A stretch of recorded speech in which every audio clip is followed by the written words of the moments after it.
ലക്ഷങ്ങൾ മുടക്കി നിർമ്മിച്ച സ്മാർട്ട് വില്ലേജ് ഓഫീസ് കെട്ടിടം ഇടിഞ്ഞു താഴുന്നതായി പരാതി. നെടുമങ്ങാട് വില്ലേജ് ഓഫീസ് കെട്ടിടമാണ് സുരക്ഷാ ഭീഷണി നേരിടുന്നത്. കെട്ടിടത്തിന്റെ അപകടാവസ്ഥ ചൂണ്ടിക്കാട്ടിയിട്ടും നടപടികൾ സ്വീകരിക്കുന്നില്ല എന്ന ആരോപണവുമുണ്ട്.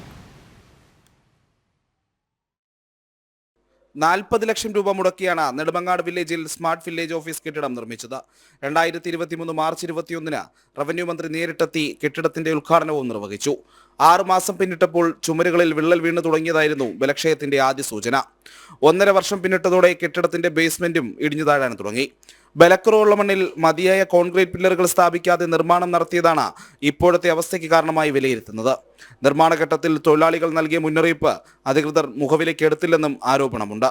കെട്ടിടം നിർമ്മിച്ച അതേ കമ്പനിക്ക് തന്നെ ചുറ്റുമതിൽ നിർമ്മാണത്തിനുള്ള കരാർ നൽകിയതിലും ആക്ഷേപമുയരുന്നു. വില്ലേജ് ഓഫീസിന്റെ 4 വശങ്ങളിൽ ചുറ്റുമതിൽ കെട്ടണമെന്ന് വില്ലേജ് ഓഫീസർ അടക്കമുള്ളവർ ആവശ്യപ്പെട്ടപ്പോൾ ഈ കെട്ടിടം പണിത് കെട്ടിടത്തിൽ വലിയ അഴിമതി കാണിച്ച് അതിൽ വലിയ അപാകത ഉണ്ടാക്കിയ അതേ സ്വകാര്യ കമ്പനിക്ക് തന്നെയാണ് വീണ്ടും കരാർ ഏൽപ്പിച്ചത്.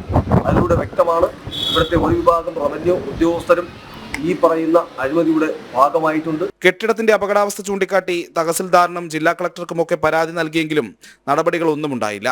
വില്ലേജ് ഓഫീസിന്റെ സുരക്ഷാ പരിശോധന നടത്തണമെന്നും ചുറ്റുമതിലിനുള്ള കരാർ മാറ്റി നൽകണമെന്നും ആവശ്യമുയരുന്നുണ്ട്. ജനം, തിരുവനന്തപുരം.